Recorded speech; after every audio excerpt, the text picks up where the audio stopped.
Before we begin, we would like to acknowledge the Aboriginal and Torres Strait Islander peoples who have been the original changemakers and stewards of Australia for over 60,000 years. Their profound wisdom, resilience, and deep connection to country have fostered countless stories of survival, adaptation, and transformation. The knowledge held by these communities is an invaluable resource for understanding how to create positive change and build a more just and sustainable world. Welcome back to Changemaker Q&A, everyone.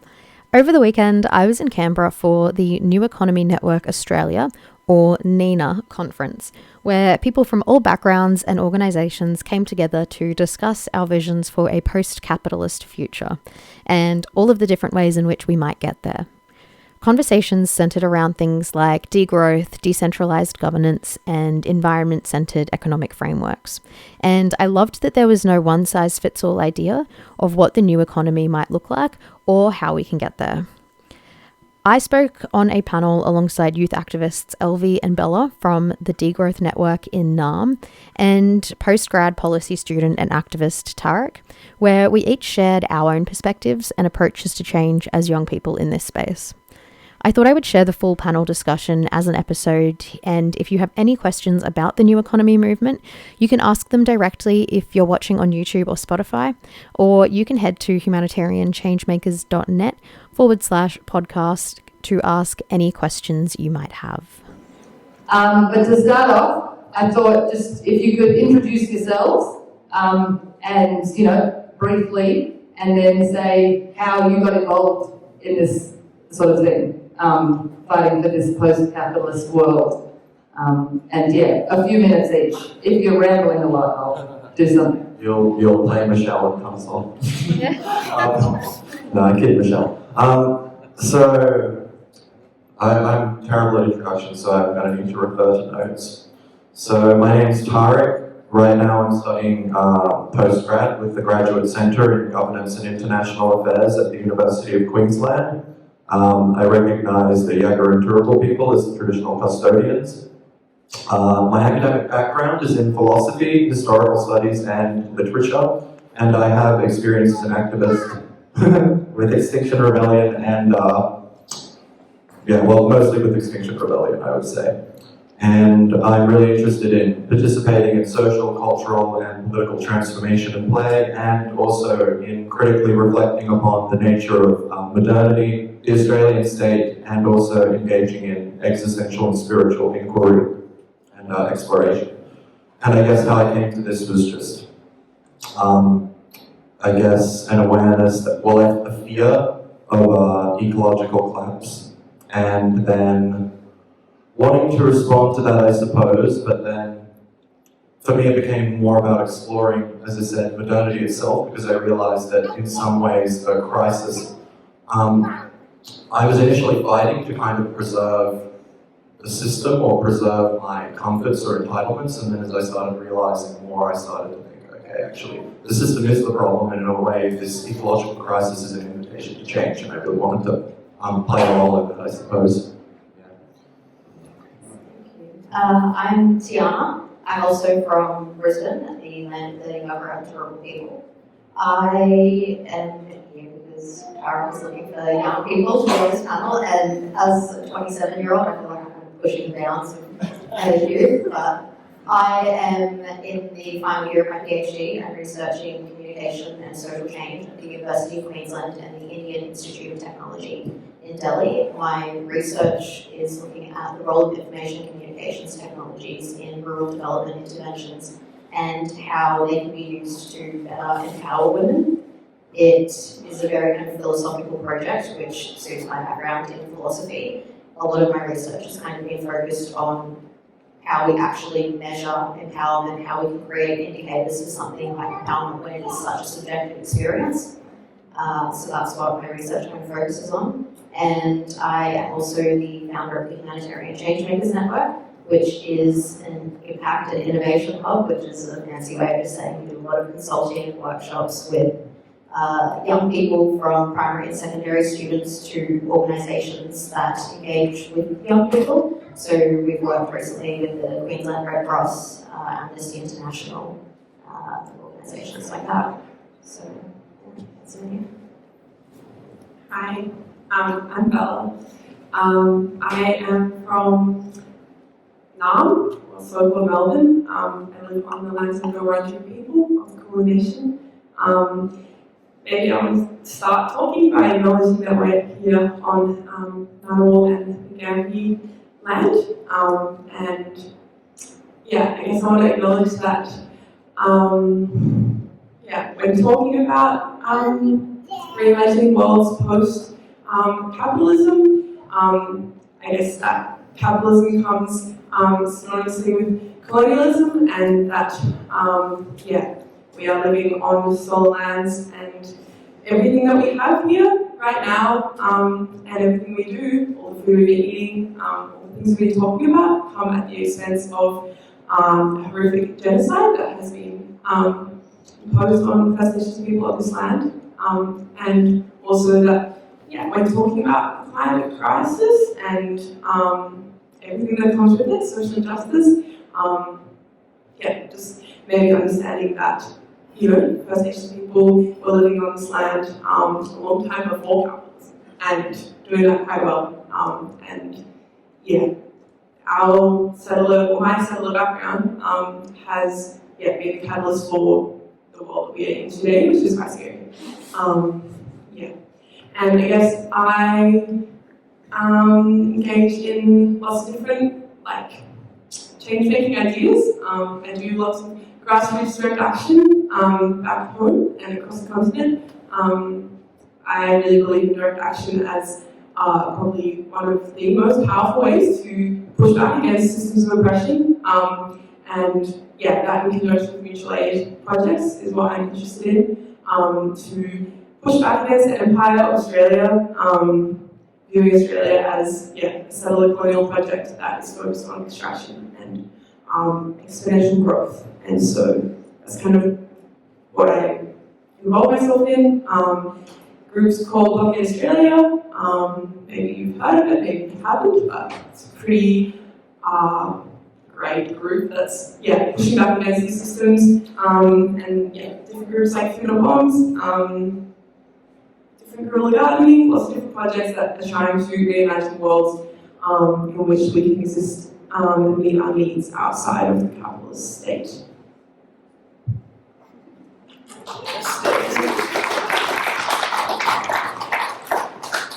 Hello, my name is Elvie. I'm really glad to be here, and I'm also acknowledging everyone's must be exhausted after today. So much information, you're doing an amazing job. I come from Wiradjuri country in Melbourne now, and I like to pay my respects to the elders and the past existence and the continued existence to this day and ongoing. Me.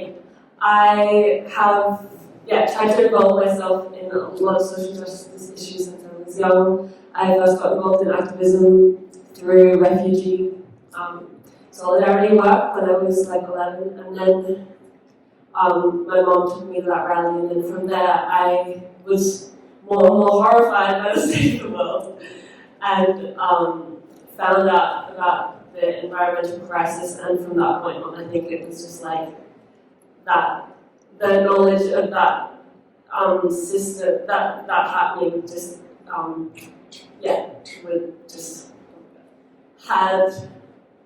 was every issue kind of webbed into that, and so it felt very important to me to fight for that topic. And so I've been doing stuff with Extinction Rebellion from when I was younger, and then moved into full grassroots organising, did Blockade Australia since the beginning of that forming, and now, lots of different, trying to do more better mutual aid work that is really, lots of ideas about that, but that's me. Awesome. Thanks so much for being here and sharing with us a bit about your stories. And I think one of the really important and interesting ways of framing the youth and the youth movement is that all of us were born after climate crisis was well on its way, and after neoliberalism was very entrenched. So it's a scary world to grow up in when you start to realize these things, and it's so exciting to have wonderful people that decide to do something about it. The first question I wanted to ask was for us to talk about theories of change. So how do you folks think that change happens, and how does your work play into making the change to the post-capitalist future and avoiding all of the bad things that you talked about? So how do you feel change happens, and how do you feel like what you're doing fits into that? I think that living on this continent, watching the devastation of the capitalist system and the system that we call Australia play out, especially at my age, I think that we've been trying to identify what is listened to within the system, and it seems that the system of Australia, what is listened to in that is the economic point. And so we try and, in our direct action, we try and target economic bottlenecks to try and, in a strategy to be listened to as quickly as possible, because we recognise we're in a crisis that needs to be acted upon at expense of our personal, personal. What's the word for when you give up something? Sacrifice. Personal sacrifice. And that was very good. Yes, I guess for me, when thinking about theories of change, maybe thinking about when I was growing up, I went to school and I studied politics, and I thought I wanted to go to university and study global studies at Monash in Melbourne, and go work for the UN, which is amazing. And I don't want to discredit anyone that is doing that. But it was kind of told this idea that that was how I was going to create change, and that was a feeling of hope for me. And I really hung on to that. And I started doing work for different NGO, and trying to create change in a way that I had been told would work. And I did that for quite a long time. And I, wrote letters to my politicians, and I called my politicians, and I said, I'm really freaking scared, and I feel like, the world is collapsing. And I kept doing this and didn't really see any change happening. And then I started to, do XR, and then do more, radical, but, it's a complicated word, but maybe more frontline direct action, and read about it and learn. Now I believe that, the best form of collective organised resistance we can have is that opposes the state, because I believe that all the forms of change that we are told as young people actually just uphold the state, and the state is, the system that is oppressing us. And as a young person, when you grow up in this world and you look at, the freaking atrocities that are happening, it's very hard to think that anything but opposing that is going to create change. And when I look back in history, looking at, Black Lives Matter movement and suffragettes and LGBTQI movements, direct action is the thing that is listened to and is paid attention to. And when we put our bodies on the line, especially as settler colonial people, that is when we can cause the most disruption. And centering us around anti-colonial, anti-racist, anti-patriarchal ideals is how I believe quite deeply that we are going to have some chance at a better future.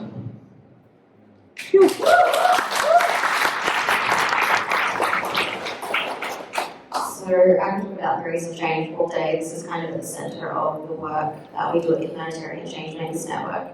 We really aim to work with individuals and organisations across different issue areas to build their change-making toolkit in order to develop different theories of change. I think that a theory of change always needs to start with a vision, which is why it's so good that so many of the discussions that we've had over the past few days have kind of focused on different visions that people have for the future. I think that It's a matter of bringing all of our visions together to kind of create a shared vision, one that doesn't necessarily alienate people with opposing views to us and things like that.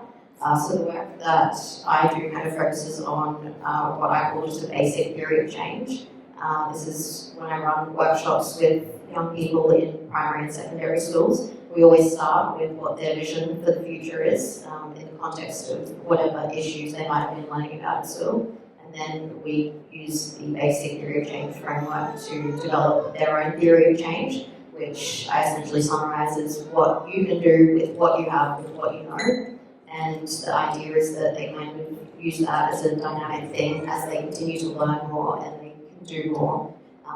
They do so. We also do systems theories of change based on general systems theory, systems thinking, which is where a lot of my PhD research focuses. And then also building transformative power as a theory of change that seeks to empower the people that are actually agents of change and putting them at the center of change processes. I guess the kind of key thing I want to say is that I think a theory of change, whatever theory of change you might be working with, it needs to be something that is dynamic. It has to adapt with the work that you're doing, with the context that you're doing, as the world around you changes.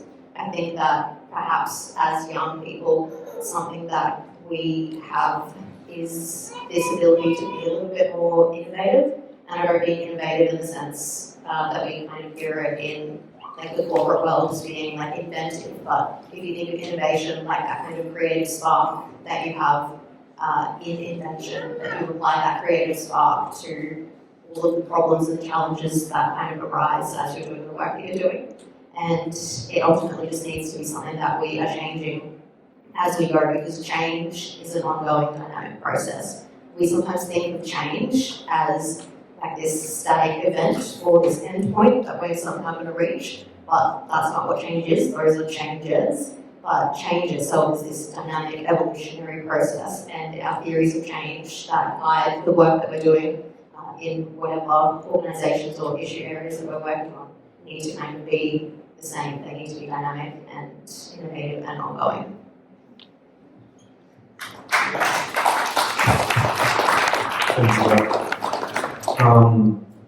Let me think, I'll try to spitball here, sort of just think out loud. So I would say that my approach, part of what is informing my theory of change that I'm formulating right now as I speak, would be Chris Reedy's, he did that talk, and you had that graph, and it basically showed there are these sort of like points in which people become sort of aware of a crisis, and as that sort of like approach increases, you sort of get to I can't remember the exact terminology that it was used, but sort of like you reach critical mass, and then there is real capacity to change. So in the face of a crisis, there's a sort of stage where I think like we saw with maybe Greta Thunberg and Extinction Rebellion, it's like a very small percentage of the population at first. We're probably still in that stage, but we might be getting more and more of an awareness. And as, for instance, ecological crisis becomes more evenly distributed in the sense that people living in the global north are also becoming affected by it. I think, like what occurred with COVID, there is the opportunity for radical shifts in public consciousness and approaches to these things. So I think as the mindset right now, the public consciousness is not encouraging, but I think given the scale of challenges we're likely to face over the following decades, we should not exclude the possibility of miracles. It is the case that, this might become, when the world is falling apart around you, it may be, we've had a sort of discussion before that the enjoyments that we have in modernity may be such that cognitively it's impossible to give them up voluntarily. Like we're talking about something that might be more difficult than drug addiction, because at least with heroin we know it's possible, it's been done. It might be the case that we can't give those up until we're forced to, sort of. Like, until we reach that critical point where just things can't go on anymore and they're breaking down and we have no other choice but to live and relate otherwise, maybe that's when the moment for change will come. And that's, I think, when I became less fearful, because I started viewing the collapse as less the thing I was fighting, like I need to stop the collapse, and more as thing that is inviting us to change, if that makes sense. Yeah, an opportunity, yes. So saying, I think that there needs to be people opposing the state, there needs to be people within the state who are believing, who are passionate about this, because the state is like a machine, it's going to function how it functions with its little cogs, but it's better to have a cog with some self-awareness in the machine, I say, because somebody is going to do that job regardless, so don't feel like you're ethically responsible just because you're in the system. If you're there and you're trying to make change, that's probably more beneficial, I would say. So we need those people to network with the people who are doing this oppositional frontline civil disobedience work. And we need to come together in movements like this, and I would say politically organize more, get involved with the Greens, like get all of these different sectors of society that have these similar goals and passions talking more, which is part of what all of this is, and over the decades just grow that and grow that and grow that into the critical mass. That's my theory. Yes. I strongly believe that experiencing the world is one of the most important things we can do as changemakers. And one of the best ways to experience the world affordably and meet like-minded travellers is to stay in hostels. I've almost exclusively stayed in hostels when I travel. It's how I was able to afford to travel to almost 50 countries while studying full-time. And Hostel World is the platform I use to search, compare, and book hostel accommodation whenever I travel. If you're ready to experience the world, click the link in the episode description below to explore over 36,000 properties in 178 countries. And one thing, I was talking to a couple of these ones last night, trying to work out the questions, and we thought we're going to ask you folks about theories of change. It would be interesting to see what we have in the room in terms of what are people working on. And so I'm going to reductively reduce theories of change to 4 categories that you will probably disagree with and say, I don't fit into that, and you will be right. But we just thought it'd be cool to get hands of where people are working, and you might be working in all of them, or none of them, and that's fine. But just engage me in this little experiment. So the 4 categories: policy change, the more direct action resistance, there's the alternatives to capitalism, and then there's the building out capacity. So there's a lot of people doing training and that sort of networking. So it'd be really cool if you could put up your hand for each one that you're working on, and we can see what we have in this network, in this room. So who's working on policy change? Quite a few. We've got the in-the-tenters. Who's doing the direct action resistance, blockading kind of stuff? Yeah, that's pretty good. What about the building the alternatives, mutual aid kind of stuff? Woo, this is good. We're pretty even for all of them. And then the building our capacities, the training, the facilitation. Wow, go us. Thank you for that. That's really cool to see. Often I find that they're really unbalanced towards policy change, and it kind of breaks my heart. So I'm in a room of like-minded people. The next question that I really want to ask, especially from the youth perspective, is what barriers do you see, or what things do you feel like are helping you? You know, being young people, coming into a movement, you know, people have been doing this for decades, hundreds, thousands of years. And so what sort of things help you to get involved and feel empowered? And if there are any things that kind of hinder that and you struggle against?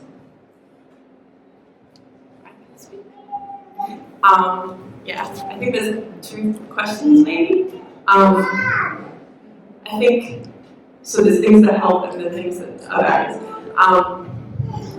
Cool. I think maybe what it has been really interesting and transformative for me in terms of what is really like helpful or inspiring in the community that I feel really lucky to have found and existing in now is a community which looks at resistance as more than a lifestyle or an activity or a part-time job. I think that like what's really powerful that I'm learning about now is creating communities that, and And I think this is what is really inspiring to get more young people involved, is creating communities which are really focused on care. Communities of care which are centered around not only, radical politics or resisting the state, but are focused on how can we meet our needs outside of the state, how can we look after each other, how can we, hold each other's hands when we're scared and when we're upset, and how can we create these ongoing networks of love. And I think that I'm learning a lot about that quite quickly at the moment, and that maybe that comes with a barrier, which is like, the state, I believe, is really good at giving us a lot of tools to soften our fears and to make us quiet and to silence us. And when we engage in these, when we engage in them, it makes us scared and it makes us feel immobilized. And so I think countering that with deep systems of care and love is what is really powerful for example, in the life that I'm living, I'm living with a lot of people that are doing the same thing as me, and we figure out how to do conflict resolution, or we're figuring out how to do conflict resolution. Sometimes it doesn't work, but try and get our food from the bins and not spend money that much. Trying to educate ourselves collectively, trying to grow our own food, trying to do all these things that aren't just standing up and yelling all the time, but trying to create communities where we feel like we I think once you develop those kind of friendships that are based around that, you feel a lot more empowered and you feel like you have something to fall back on. Whereas I think doing activism on the weekend can feel really scary because you're going to a strong community, and so when things are really hard, you're quite isolated. And you can fall into this quite scary cancel culture world, which is very real and can be very isolating. So I think combating that with deep learnings of care outside of state dependency is really inspiring for me.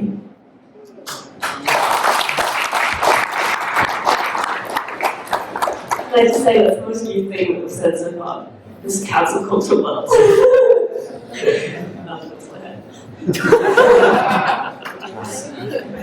No, you guys. Okay.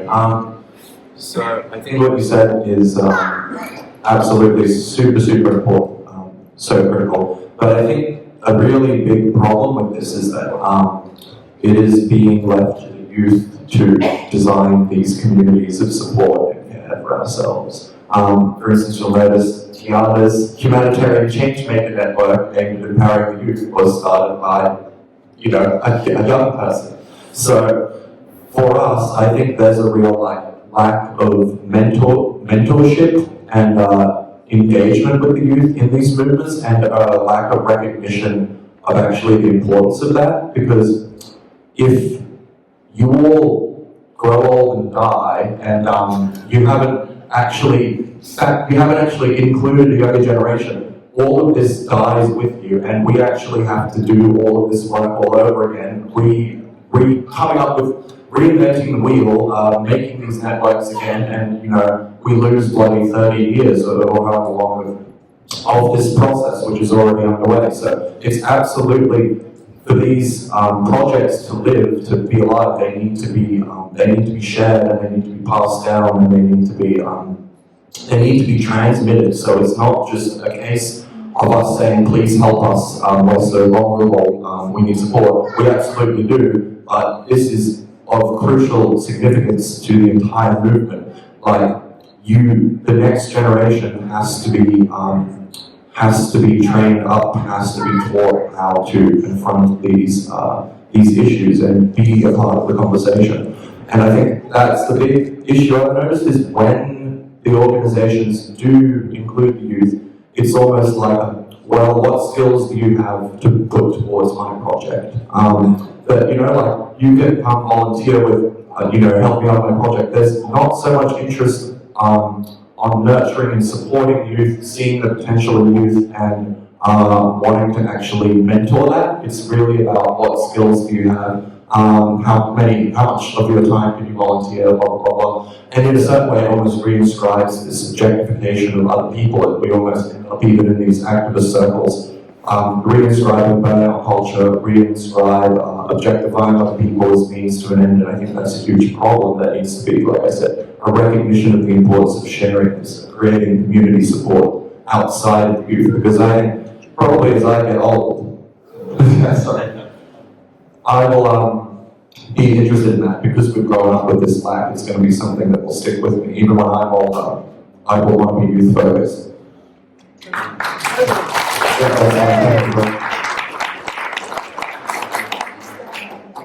Maybe just quickly building on what these two have said, I think I agree with what Tarik said about the way we engage youth. I think it needs to be a little less tokenistic than it currently is. Like, even just the notion of a youth panel suggests that our voices are perhaps not as valid as everybody else's in regular workshops or presentations and things like that. And yeah, just I think engaging youth in a really meaningful way. And this idea of, I think, creating cultures that are centered around care, as opposed to, care that in a capitalist system is this really commodified thing. I think what it leads to is this kind of absence of safety. And this is something that I think I've noticed in my own life as a woman, but also in my PhD research. One of the biggest kind of barriers to empowerment that came up when I was talking to women in rural Indian villages was one of the kind of barriers they found to their empowerment was a lack of safety, whether that was in their workplace or whether that was walking down the road in a village outside of their own. They didn't feel safe, and there was kind of so many assumptions being made by the organisations I was working with that in order to empower these women, we needed to, lift them out of poverty, give them money, but the thing they really needed was just that feeling of safety or security. And I think I can kind of relate to that, and I think one of the biggest barriers that prevents a lot of young people from engaging in the social change space is just this lack of safety, whether that's safety in terms of the psychological safety or the safety that comes with having like a regular 9-to-5 job that maybe prevents them from engaging in this space. I know for myself, I've worked in the adult entertainment industry since I was 18, and there's no way I would have been able to do a PhD and start the organisation if I didn't have the safety, the kind of financial safety and freedom that came with owning that. And with that comes a lot of privilege. So I think that we kind of give people safety when we build our communities and our culture centered around care. And I think that is kind of one of the barriers to getting young people to engage in the space, but it also is kind of the way in which we can also empower them. And I think talking about ways that we can inspire young people is creating tangible, effective, functioning ways of organizations or co-ops that are working completely outside of capitalism and bringing people a real alternative that they can see, and especially young people, spaces where young people can be and can be outside of capitalism, like Food Not Bombs. We're talking about this Food Not Bombs in Canberra now. This is new, I think, and it's on Mondays, and is at the co-op, and it's 6 p.m. Arima Place, not the co-op, Arima Place. And things like that are bringing back into the community, but it's like subsidized food. It's like living on the fringes of capitalism. You want to be there forever, but we have to take it. Drop it out. Embrace dropout culture. Embrace it. Resist the hustle. Thanks so much for that. And maybe to just draw a couple of themes that I'm hearing in there. It seems like, there's the listening to and mentoring and kind of bringing it in a way that's not just come and we'll tell you what role to play. It's kind of come and we'll listen and do it together. I think mentoring is a really interesting and exciting space to think about how to bring people on board. But then there's also the material things, and often older people have more stuff than younger people. And so I think that's a really interesting way to think about how can we support each other, especially young people, to get involved and increase, share our things, as we've been talking about a lot of this week. I actually will just quickly interject to sort of not self-promote, but to promote a project that I'm sort of involved with up in the Brisbane area. So a guy called Dr. George Casada up there is working with some people to create essentially a gap year program that is intended to offer mentorship and support to young people facing sort of the challenges of the world, giving them support to sort of, giving them emotional support, giving them a place to talk, and also a place to have, I think, modern rites of initiation is the idea, and to sort of, because a lot of us come from, say, personal families who are not on the same page as regards class, so it can get quite alienating and isolating. But he's working with Uncle Michael Williams, who used to be the head of the Aboriginal Torres Strait Islander Study Unit at the University of Queensland. And the idea is, taking not just Indigenous children, but non-Indigenous children, creating a shared culture around caring for land and inner development and growth. So if anybody would like to get involved with that, or they think they have resources that could help that project, feel free to get in touch with me.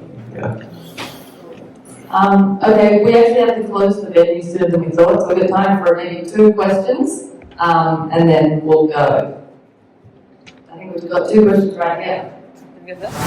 I strongly believe that experiencing the world is one of the most important things we can do as change makers, and I love using Get Your Guide to get the most out of my travel experiences. I recently used Get Your Guide to book a scenic flight over the Great Barrier Reef with my grandma. Seeing the reef was the final thing on her bucket list, and since she can't swim, this was the perfect way to experience this world wonder, and a memory that I'll cherish forever. Get Your Guide helps travelers discover the best things to do, with niche offerings you won't find anywhere else. To book your next experience, head to the link in the episode description. Thanks everyone. It's really good. It's been, today's so great to see people really actively thinking about what values and outcomes we're pursuing in the future, and also the sort of imaginative and versatile ways we're trying to get there. And I think part of that is this way. Can you hear me? Yeah, hold it right close, yeah. So thinking lots about the different things that we're celebrating and normalizing, and it's great to hear you all talk about that and what we'd like to see more of. Any thoughts in terms of, I guess we have lots of knowledge on how to confront single issue things, but working across scales to sort of bring about larger scale change and move away from single issue approaches and build networks and cultivate hope and all that. Couple of things I'd like to say about that. There's an analogy that I use when I'm running workshops for primary and secondary students, and it's to kind of illustrate transformative change. And we often think of change as incremental change because that's the way we experience it and the way we engage with it. But post-change and post-capitalist world, whatever that looks like, is going to be a form of transformative change. We're going to be able to see the things that went into it, but we're not going to be able to look at that as a whole and say, oh, here I can see this, here I can see that. And I like to use the analogy of growing like a garden. And you plant the seeds now, you have a vision for how the garden's going to look, you put all of the different inputs in it, you're watering it, you're putting the compost in, whatever that might be, and you're seeing the garden grow incrementally, but you can't really predict what it's going to look like, and then all of a sudden you kind of have this thriving ecosystem where the whole garden is greater than the sum of its parts. And it doesn't just end there when you've got this whole garden. It's a matter of being able to engage with it and, to use the garden analogy, you'll have different pollinators coming, you'll have different invasive species coming, and our role as change makers is to just be able to kind of adapt, engage with that. And I think that I've really been inspired by the 12 principles of permaculture when it comes to my approach to change and thinking about kind of large-scale, cross-issue area problems that we might be trying to solve. And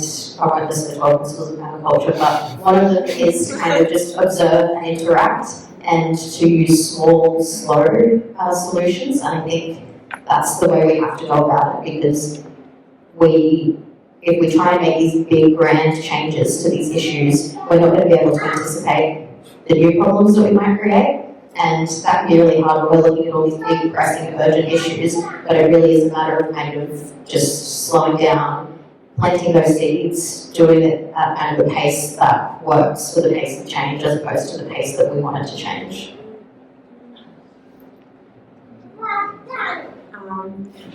Yeah, I think it's really interesting talking about single issue versus multi-issue change. I think that most people that I know that do kind of activism, change-making projects, kind of get into this role through, a lot of my friends doing climate work or refugee work or anti-fascist work. And I think the more that as young people we go down learning about these single issue topics, unless you're like actively not trying to do this, you do end up learning quite quickly about how intertwined they all are. I think for me, learning about getting into activism through, learning about climate change, you very quickly learn that, those who, are living in the global south are being affected a lot more, and right now, by the effects of climate change, in countries like Australia and America, apart from, First Nations people, we are very lucky to not be experiencing these effects right now, and very quickly start to learn about, the interpollination of all these issues, and, with floods and fires, young women are being affected the most, people with different disabilities are being affected. It's a very racialized issue, it's a very class-based issue, it's a patriarchal issue. The way that the systems have been designed to protect people from these horrible, oppressive instances are prioritizing white, cis, het people. And so the more we go down these channels and we learn about these issues, it opens it up. And I think putting decolonizing practices at the front of our work is,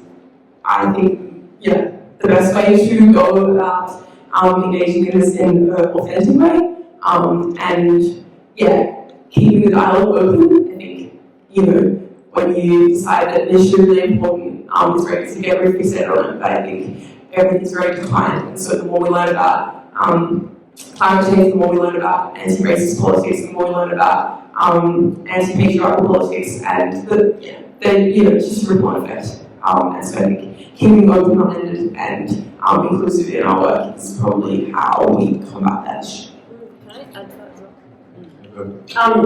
I think it's hard for me to, I agree, but it's hard for me to watch what's going on in the world and not want to react very quickly, because if I'm thinking about even the last year, what we've seen, the devastation across the world, it's easier to be in Australia and be like, it's fine here. And I think for me, the reason I do the work is to desperately try and slow down the impacts of climate change, because I'm worried about the amount of devastation that's happening all across the world. And so the quickest that we act right now at this point in history is not something that I feel like we can just think that it's just gonna, someone else is gonna act on it 10 years away. The next 5 years are integral to what we all do, to this world for the very millennia to come. So I think that what I want to see is drastic change as fast as possible right now. I'll respond to what you said, because I have some thoughts on it, and then I'll quickly try to get to your question. So, okay, I'll be very, very quick. So, I think that, I'll just go to a nice, steadiness. So, you touch on this. I think what you're speaking to is it's a very powerful feeling. I mean, it's one that obviously I was feeling very strongly in 2019 when I started climate activism, when I was doing that frontline, red rebel stuff. But at the same time, I take what Tiyana says in that there is a sense in which the pressure of the culture, of capitalist culture, of modern culture, forces us to constantly accelerate all the time. To be rushing, to be going from one thing to another thing. It's just this constant acceleration, this constant speeding up of time. So you need to be almost, every single second needs to be used productively. It's quite pathological. So I'm quite afraid of that. I feel the urgency we feel may be another version of this, and there is the problem of, if we don't reflect, we need that indigenous, hyper, self-reflective motive, because if we don't self-reflect, if we don't understand the roots causes of these issues, if we don't see the connection between modernity and coloniality, it doesn't matter how quickly we act because we're not going to be doing the right things. Do you know what I mean? So I use Bayo Akamalake's quote, which is, the times are urgent, we need to slow down. So my thoughts on that. I think what you said is also very important. There is this, what happened in the late 70s was this real divergence or sort of split in progressive movements, which I guess I would tie to intersectionality. I don't think that I think that I'm not one of these people who problematizes it, who says, oh, postmodernism is so bad, cultural relativism. I think this is something that is said by people who fundamentally don't understand what happened.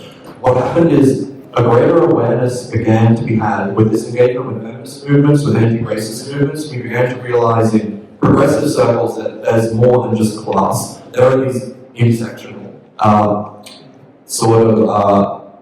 metrics of oppression. So, of course, a black poor woman is going to be dealing with a lot more oppression than a poor white woman or a poor white man, for instance. The problem with this is it led to a lot of complexity around organising and around coming up with a cohesive narrative. And this led to a sort of splitting of these movements, so they're not talking to each other. The anti-fascists do their thing and the feminists do their thing. So I think it is crucial that we need a collective narrative, a story. We had the session on the power of narrative. I think we need a narrative about these times, what's happening, to unify a collective vision of change and transformation. And I think that decoloniality, coming to terms with who we are as a modern, westernized, people, Western educated, industrialized, rational, developed people, questioning all of that, who we are, is absolutely integral, and coming up with a narrative around that, how we change, how we become something other, how we become modernity. Cool. Well, we've obviously shown that there's a lot more to talk about, but yeah, the venue we've already overstayed our welcome. So thank you so much to you four for coming up and sharing some of the stories. And you're really